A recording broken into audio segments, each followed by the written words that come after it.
गृह मंत्री अमित शाह ने कहा कि वक्फ बोर्ड संशोधन बिल जो मोदी जी लाए हैं इसको किसी भी हाल में पास करवा कर रहेंगे। इतना ही नहीं, अमित शाह की तरफ से धमकी भी दी गई कि ये बिल तो पास होकर रहेगा और जो इसका विरोध करेगा उसको सीधा कर देंगे। अब यही धमकी देना अमित शाह को भारी पड़ता हुआ नजर आ रहा है।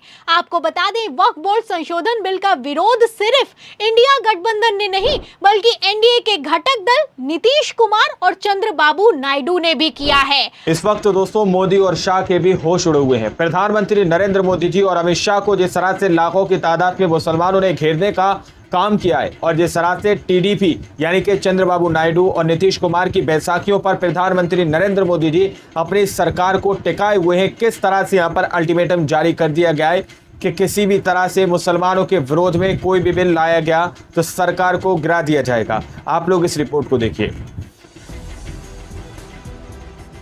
एक तरफ गृह मंत्री अमित शाह ने कहा कि वक्फ बोर्ड संशोधन बिल जो मोदी जी लाए हैं इसको किसी भी हाल में पास करवा कर रहेंगे। इतना ही नहीं, अमित शाह की तरफ से धमकी भी दी गई कि ये बिल तो पास होकर रहेगा और जो इसका विरोध करेगा उसको सीधा कर देंगे। अब यही धमकी उसको सीधा कर देंगे भारी पड़ता हुआ नजर आ रहा है। आपको बता दें, वक्फ बोर्ड संशोधन बिल का विरोध सिर्फ इंडिया गठबंधन ने नहीं बल्कि एनडीए के घटक दल नीतीश कुमार और चंद्रबाबू नायडू ने भी किया है।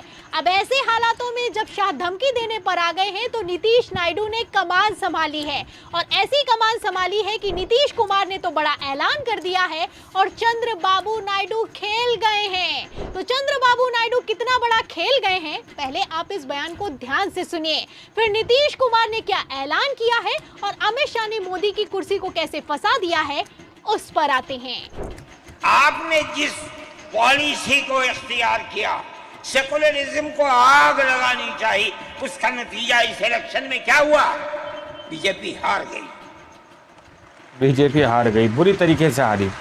मैं कहता हूं कि अगर चंद्रबाबू नायडू की बैसाखी न होती और उधर नीतीश कुमार की बैसाखी न होती तो बीजेपी गवर्नमेंट नहीं बना सकती।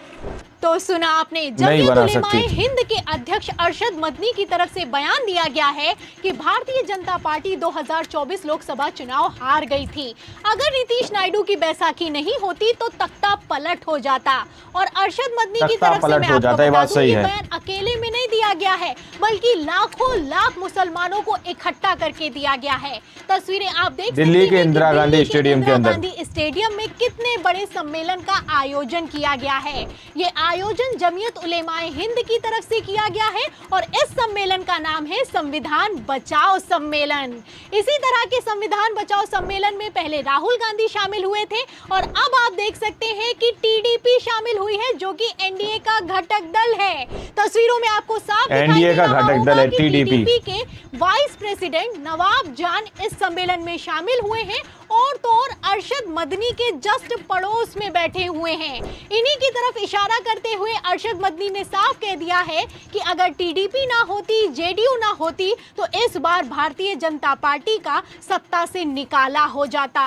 इतना ही नहीं, मैं आपको बता दूं, अरशद मदनी ने बाकायदा चंद्रबाबू नायडू को शुक्रिया भी अदा किया है। खबर में देखिए साफ साफ लिखा भी हुआ है एबीपी की खबर में कि मैं नायडू को शुक्रिया अदा करता हूं कि उन्होंने टीडीपी के वाइस प्रेसिडेंट नवाब जान को हमारे सम्मेलन में भेजा है। इसी साल के आखिर में 15 दिसंबर को नायडू के क्षेत्र में 5 लाख मुसलमानों को इकट्ठा करेंगे। तो पहले दिल्ली में आप देख सकते हैं चंद्रबाबू नायडू के क्षेत्र में भी 5 लाख मुसलमानों को इकट्ठा करेंगे। अब यही तैयारी आंध्र प्रदेश में की जा रही है। इतना ही नहीं, अरशद मदनी की तरफ से भारतीय जनता पार्टी को लेकर जेडीयू और टीडीपी को चेताया भी गया है।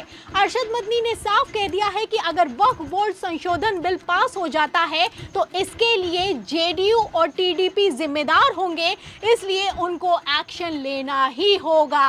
तो सम्मेलन ऑर्गेनाइज हुआ है, बयान निकलकर सामने आया है और सबसे बड़ी बात इस सम्मेलन की ये है कि इसमें टीडीपी शामिल हुई है जो कि एनडीए का घटक दल है। और सिर्फ शामिल नहीं हुई है, आपको बता दें टीडीपी के जो वाइस प्रेसिडेंट हैं नवाब जान, उन्होंने बयान भी दिया है। जो मुसलमान वहां पर इकट्ठा हैं उन्हें संबोधित भी किया है और संबोधित करते हुए मोदी सरकार को खुली चुनौती दी है। तो चुनौती दे दी है मोदी सरकार को, मोदी जी को सीधे तौर पर। हिंद के सम्मेलन में ध्यान से सुनेगा। देखिए खबर है न्यूज़ 24 क्या कहा उन्होंने। हुआ है कि हम ये वक्फ संशोधन बिल नहीं लाने देंगे। हमारे चंद्रबाबू नायडू सेकुलर जहन के इंसान हैं, वो हिंदू और मुसलमान को एक ही नजर से देखते हैं। तो एक तरफ भारतीय जनता पार्टी वक्फ बोर्ड संशोधन बिल लेकर आई है, दूसरी तरफ आप देख सकते हैं कि कैसे जमीयत उलेमाए हिंद ने पेच फंसा दिया है, लाखों की तादाद में मुसलमानों को इकट्ठा किया है और तो और टीडीपी भी इस सम्मेलन में शामिल हुई है। अब ऐसे हालातों में नीतीश कुमार फंस गए हैं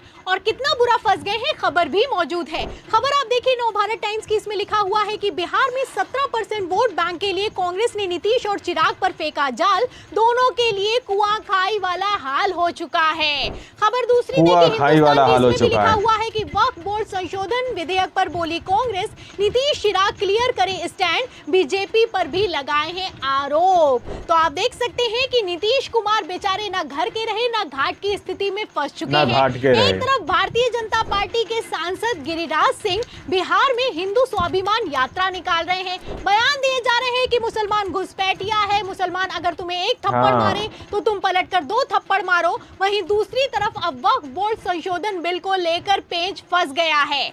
अब ऐसे हालातों में जंगे मुसलमान शुरू हो गई है। एक तरफ नीतीश कुमार है, चिराग पासवान है और दूसरी तरफ कांग्रेस है। नीतीश कुमार ने जहां भारतीय जनता पार्टी को चिताया है या फिर यूं कहें धमकी दी है, वहीं दूसरी तरफ नीतीश कुमार अब अगली होने वाली जमीयत उलेमाए हिंद के सम्मेलन में शामिल होने की तैयारी कर चुके हैं। खबर भी मौजूद है, पटना के अंदर होगी जो इसमें लिखा भी हुआ है कि जमीयत ने सरकार को घेरने का बनाया प्लान, नीतीश कुमार रैली में होंगे शामिल। तो ये रैली होने वाली है और इसमें भी लाखों की तादाद में मुसलमान इकट्ठा होने वाला है। ये रैली 24 नवंबर को होने वाली है, पटना में होने वाली है। 15 दिसंबर पटना के अंदर 24 नवंबर को ये मीटिंग होगी, रैली होगी। नवंबर को पटना में रैली होगी और दिल्ली में क्या रैली का नजारा रहा है और इसमें कैसे टीडीपी के वाइस प्रेसिडेंट नवाब जान ने शामिल होकर भारतीय जनता पार्टी को खुली चुनौती दी है, खबरें अपने आप में साफ करती हुई नजर आ रही हैं। अब खबरें तो निकलकर सामने आ गई है, बयान भी निकलकर सामने आ गया है, नीतीश नायडू का एक्शन भी निकलकर सामने आ गया है।